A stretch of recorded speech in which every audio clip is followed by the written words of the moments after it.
Os destaques entre os julgamentos e os acontecimentos do plenário do Supremo Tribunal Federal você confere aqui na TV Justiça. É o Plenárias que está começando agora.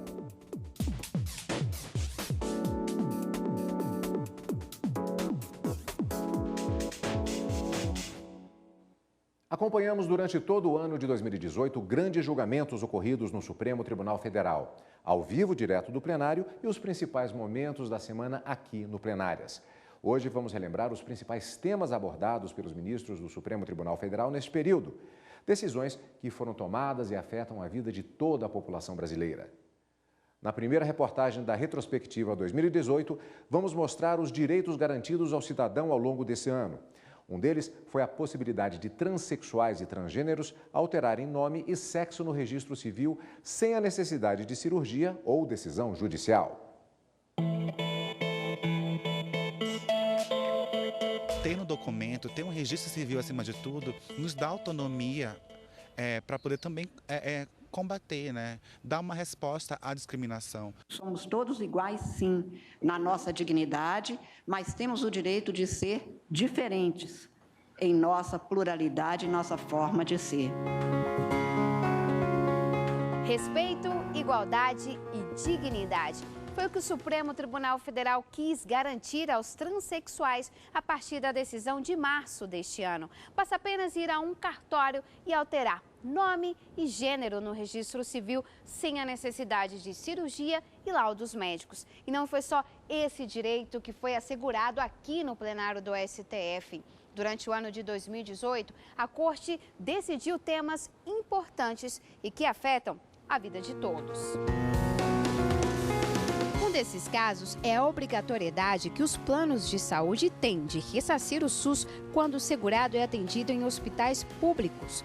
O STF também reconheceu que o Ministério Público pode entrar na Justiça e pedir medicamentos para pacientes com doenças graves. Na proteção ao meio ambiente, o Supremo concluiu o julgamento do Código Florestal. A maior parte da lei foi considerada constitucional. Os ministros mantiveram a anistia aos agricultores que desmataram, desde que se cadastrem em programas de regularização ambiental. Do meio ambiente para a educação. Ao longo de 2018, o plenário discutiu temas que vão desde o início da vida escolar até intervenções no último nível de ensino, que são as universidades. E olha só, para entrar no ensino fundamental, as crianças precisam ter, no mínimo, 6 anos de idade. Essa idade completa até 31 de março, essa uniformização da política pública instituída, ela visa permitir um percurso escolar contínuo entre os diversos sistemas de ensino. Permite a criança vivenciar cada etapa de acordo com a sua faixa etária. Para aprender, a gente tem a vida inteira. Para ser criança, a gente só tem aquela primeira fase da existência. Essa decisão vale para todos os alunos que frequentam escolas regulares. É sobre não ir à escola e ser ensinado dentro de casa, às vezes até pelos próprios pais, os ministros negaram em setembro essa possibilidade. A educação é um dever de todos. E sendo um dever de todos, ela não pode ser vista como um monopólio exclusivo do Estado, mas uma obrigação do Estado. No final de outubro, a livre manifestação de ideias em universidades foi defendida pelos ministros do Supremo. Um pouco antes do segundo turno das eleições, algumas universidades do país foram alvos de operação da polícia autorizada pela Justiça Eleitoral. O episódio foi classificado como afronta à autonomia universitária. Nosso futuro depende do espírito de criação dos homens de pensamento, principalmente dos jovens. E não há criação no mundo do espírito sem liberdade de pensar, de pesquisar, de ensinar.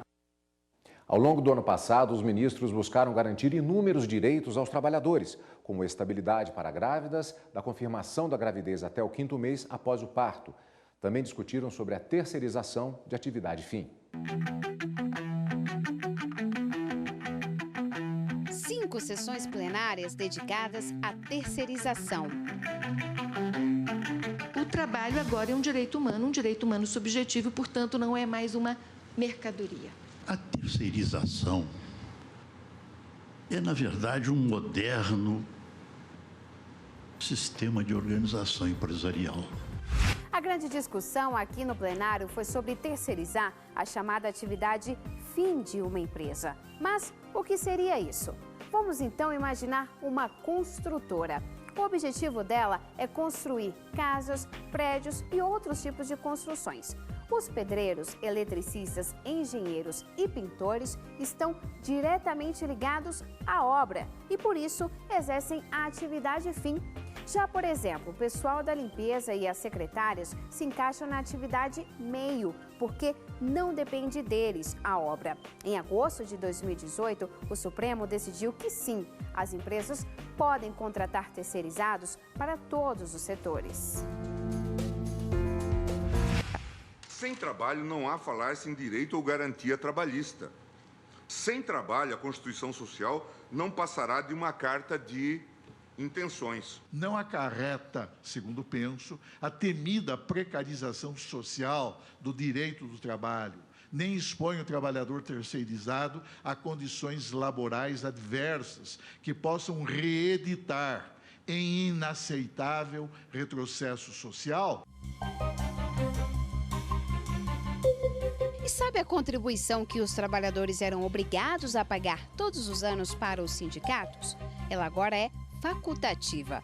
A novidade veio com a reforma trabalhista de 2017 e o Supremo manteve assim ao julgar 19 ações em junho de 2018. As entidades sindicais foram acostumadas durante várias décadas a conviver com esse modelo de dinheiro fácil. E é certo que o hábito do cachimbo costuma deixar a boca torta. Você que vai a um supermercado deve estar acostumado com essa cena.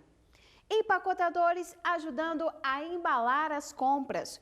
Só tem um detalhe que talvez você não saiba. Algumas partes do país aprovaram leis que obrigam a contratação desses profissionais. Mas aqui no STF, essas normas municipais foram consideradas inconstitucionais porque estabelecem regras de direito comercial e apenas a União poderia criar essas leis.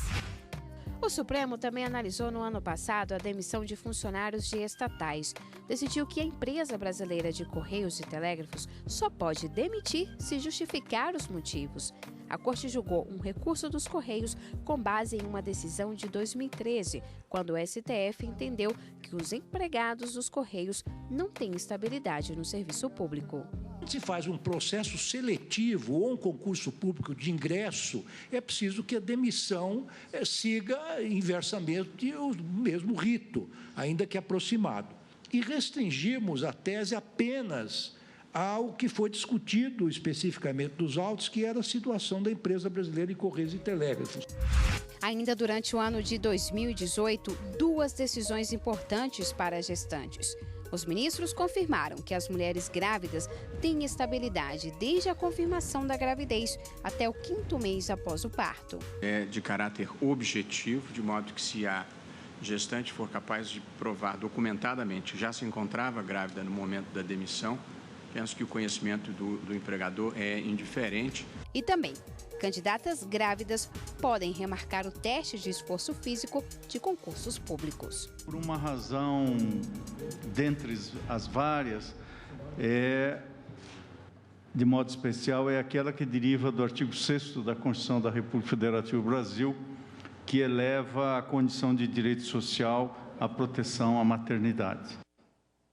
O ano passado chamou a atenção pelos julgamentos envolvendo políticos emblemáticos, como o ex-presidente Lula, o ex-ministro Antônio Palocci e o ex-deputado Paulo Maluf.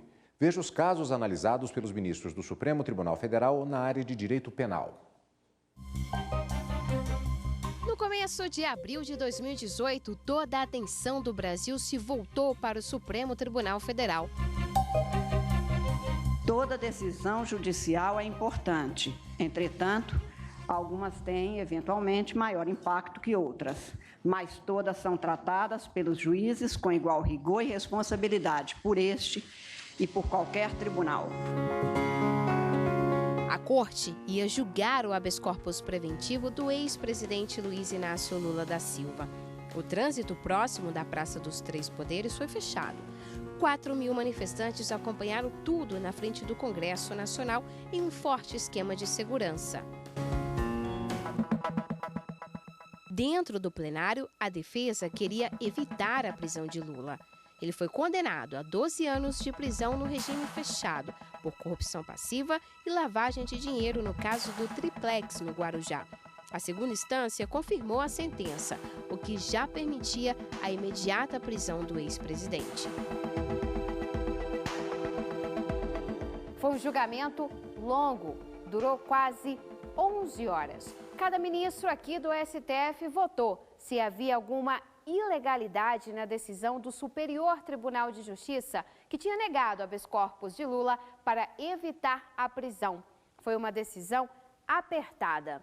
Por maioria, 6-5, o plenário negou o pedido do ex-presidente, abrindo assim a possibilidade para a imediata execução da pena e consequente prisão dele. A decisão do Superior Tribunal de Justiça, ao meu ver, ao acompanhar, ao aplicar a decisão do Supremo Tribunal Federal, agiu com total acerto. Acabar com o estímulo à colaboração premiada é dar um incentivo à corrupção, é voltar a ser como sempre fora.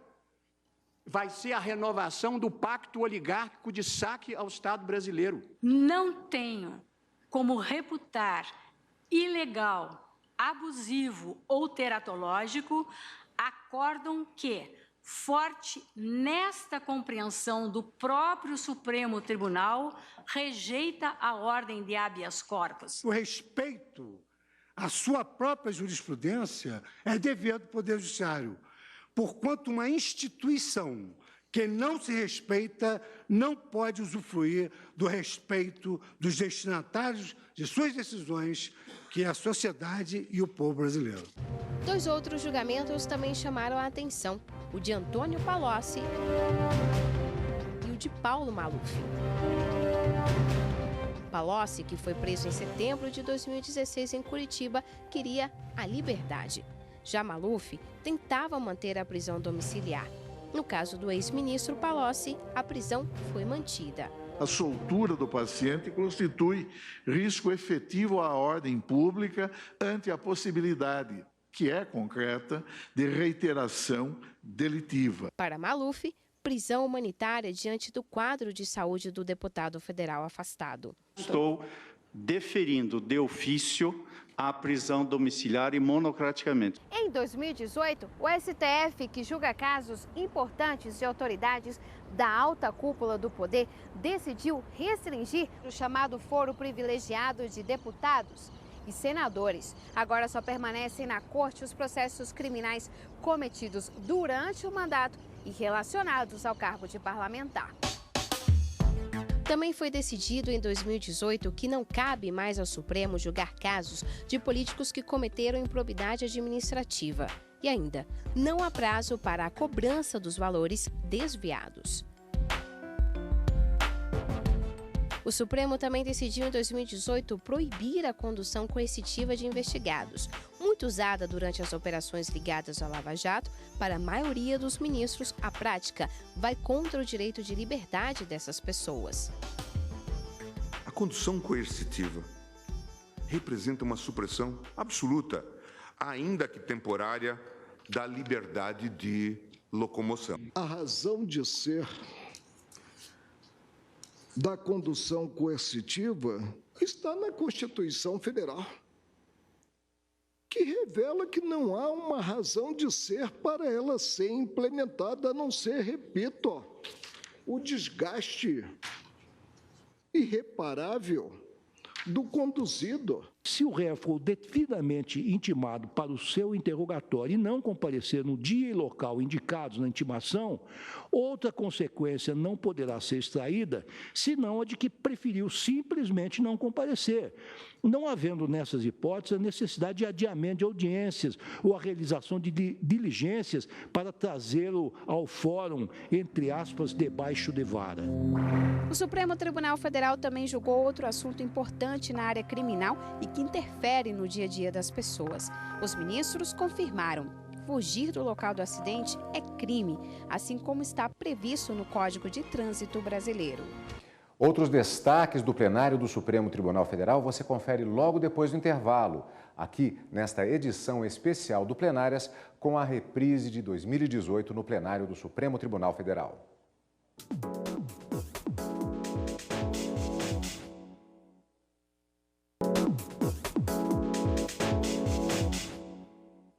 Estamos de volta com o Plenárias Especial Retrospectiva 2018. No ano passado, os brasileiros foram às urnas. A população acompanhou as propostas dos candidatos e pôde escolher os seus representantes. Durante as campanhas, as notícias falsas que circularam na internet chamaram a atenção. Muitas delas chegaram à justiça, assim como outros casos relacionados às eleições.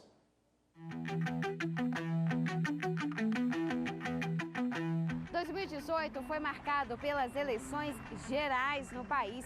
Os brasileiros definiram o novo presidente da República, governadores, senadores, deputados federais, estaduais, distritais. Durante toda a disputa, tivemos que lidar com a circulação de várias notícias e ainda descobrir quais eram verdadeiras e as que apenas eram boatos. O debate sobre as fake news chegou ao STF. Ao invés de fake news, eu penso que nós deveríamos começar a usar o termo português notícia fraudulenta. É falso e fraudulento. Fraudulenta, é fraude.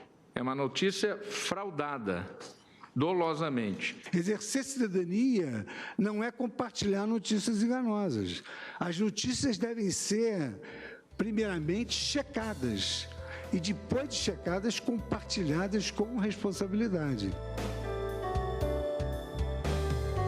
A lei eleitoral já havia proibido o uso de recursos para ridicularizar candidatos, mas em 2018 a Corte decidiu que censurar essas atrações é um risco para a liberdade de imprensa e de expressão.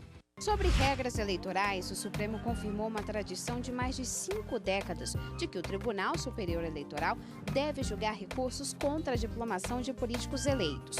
E ainda, no caso de cassação, indeferimento do registro ou perda do mandato de prefeitos, os municípios podem realizar novas eleições. A mini-reforma eleitoral de 2015 estabeleceu que os partidos poderiam receber doações sem que o doador se identificasse. O Supremo barrou essa previsão ainda em 2015 em decisão provisória. Em 2018, a proibição foi mantida e agora, definitivamente, doação oculta, para a maioria dos ministros, vai contra a transparência e moralidade do processo. Ao desrespeitar o princípio da transparência, da moralidade, faz relembrar os antigos arcana imperii, responsáveis pela prática e celebração de um inadmissível culto ao mistério, que já prevaleceu em nosso país, sonegando ao eleitor a possibilidade de conhecer quem são os protagonistas invisíveis que financiam nas sombras as campanhas eleitorais e que elegem, nessa condição, os atores políticos que disputam acesso a mandatos eletivos. O STF também decidiu derrubar outro artigo da mini-reforma eleitoral que previa o voto impresso nas eleições de 2018. A medida, para os ministros, colocaria em risco o sigilo do voto. Já a resolução do TSE, que impedia o uso de telemarketing por partidos e candidatos nas campanhas eleitorais, foi mantida pelo STF. E todos aqueles que tiveram o título cancelado por não fazer a biometria não puderam votar. Permitir a igualdade entre mulheres e homens que disputam cargos eletivos. Foi com essa intenção que o plenário do Supremo Tribunal Federal fixou em março de 2018 que os partidos políticos devem destinar no mínimo 30% dos recursos do fundo partidário às campanhas femininas. O tema voltou à corte em outubro, quando o STF liberou para as eleições os recursos acumulados em anos anteriores. Os recursos financeiros de anos anteriores acumulados nas contas específicas que cuidam esses dispositivos sejam adicionalmente transferidos para as contas individuais das candidatas no financiamento de suas campanhas eleitorais no pleito geral de 2018. O desenvolvimento econômico promove impactos diretos no funcionamento do país. Com ele, vêm os investimentos na infraestrutura, saúde e educação, por exemplo, gerando ainda mais qualidade de vida às pessoas. Em 2018, os ministros do Supremo Tribunal Federal permaneceram atentos a isso e tomaram várias decisões visando resultados positivos à economia brasileira.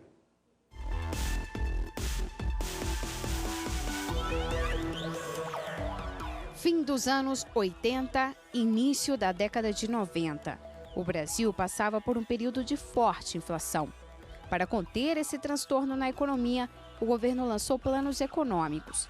A ideia: estabilizar o país, equilibrar os preços, colocar o Brasil de volta nos trilhos. Vamos aproveitar nesse momento, todos juntos, para reconstruir uma grande nação brasileira. Eu tenho esperança que dê certo, né? Eles ficaram conhecidos como Planos Bresser, Verão, Collor 1 e Collor 2. Acontece que as medidas afetaram vários setores da sociedade e também a própria população. Um dos impactos foi na poupança. E o resultado? Muitos poupadores perderam com a correção da inflação. A Justiça chegou a receber quase 1 milhão de ações questionando as perdas nas poupanças. E depois de 20 anos de disputa judicial, o plenário do STF homologou acordo histórico assinado entre a Federação Brasileira dos Bancos e entidades que representam consumidores e poupadores. O texto estabeleceu os critérios para o ressarcimento e pôs fim aos milhares de processos que tramitavam em todo o país. Havia realmente uma incerteza geral sobre a conclusão, o que demonstra bem que o Poder Judiciário trabalha tecnicamente com os dados que vêm nos processos, o que fazia com que houvesse a possibilidade de os acordos serem concretizados para que todos pudessem ter, não o perde ou ganha, mas de alguma forma conciliar interesses e garantir direitos.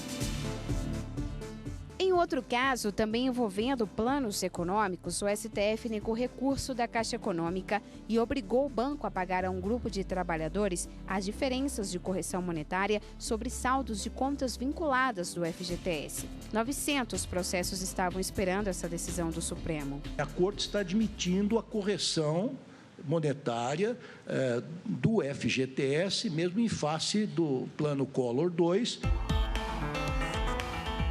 O recolhimento de impostos também fez parte de alguns julgamentos da Corte ao longo de 2018. Em um dos casos, o Supremo julgou 8 processos sobre a obrigatoriedade dos produtores contribuírem para o FUNRural, o Fundo de Assistência ao Trabalhador Rural.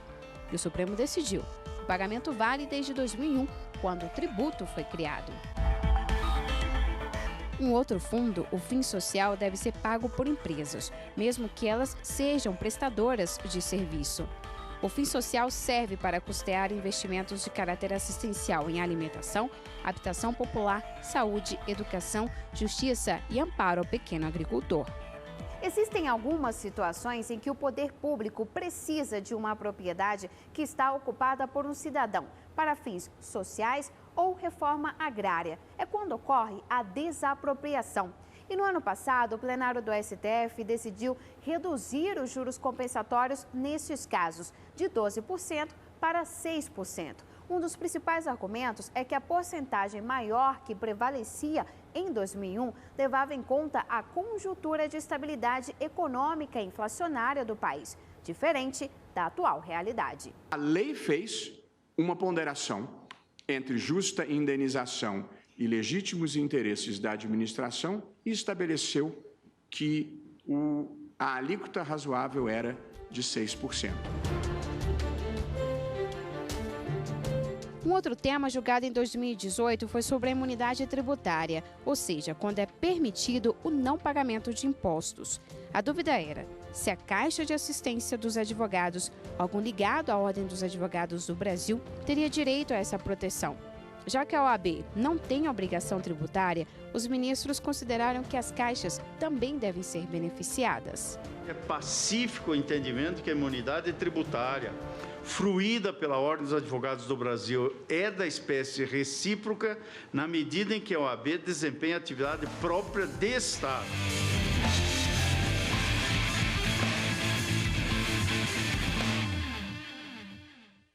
Em 2018, houve troca de comando no Supremo Tribunal Federal. O ministro Dias Toffoli assumiu a presidência da Corte no lugar da ministra Carmen Lúcia. Já o ministro Luiz Fux passou a ser o vice-presidente do STF. Somos juízes a serviço do Estado democrático de direito. A responsabilidade deste encargo é enorme. O STF é guardião da Constituição Federal, protege os direitos fundamentais e a democracia. A Corte também está atenta ao que acontece no dia a dia da sociedade. O ano também foi marcado pela mudança na presidência do Supremo. A eleição foi em agosto, seguiu o previsto no regimento interno e ainda a tradição. O ministro mais antigo, que ainda não foi presidente, ocupou o cargo. Com isso, a direção da alta cúpula do Poder Judiciário ficou com os ministros Dias Toffoli e Luiz Fux. Depois de 2 anos à frente do STF, em 12 de setembro do ano passado, a ministra Carmen Lúcia se despediu da presidência. Ela foi a segunda mulher a presidir a corte. A pauta feminina sempre esteve presente em sua trajetória. Ao encerrar o período como presidente do Supremo, o trabalho dela foi reconhecido. Eu quero, sobretudo, realçar o vigor da atuação da ministra Carmen Lúcia na presidência do Supremo. Em circunstâncias políticas e sociais inéditas no Brasil, que demandaram firmeza, lucidez e zelo. No dia seguinte, em 13 de setembro, tomaram posse o ministro Dias Toffoli como novo presidente e o ministro Luiz Fux, o vice-presidente. Prometo bem fielmente cumprir os deveres do cargo de presidente do Supremo Tribunal Federal, em conformidade com a Constituição e as leis da República. Prometo bem fielmente cumprir os deveres do cargo de vice-presidente do Supremo Tribunal Federal, em conformidade com a Constituição e as leis da República. Aqui por esse plenário passam diversos temas que têm relação, muitas vezes, comigo e com você. Os julgamentos do STF impactam, mudam rumos, trajetórias, histórias. E tem uma decisão que vai ficar para sempre eternizada, a que reconheceu a união homoafetiva e a garantia dos direitos fundamentais aos homossexuais. O julgamento foi em 2011 e no fim de 2018, a Unesco, ligada à Organização das Nações Unidas, tornou essa decisão patrimônio documental da humanidade.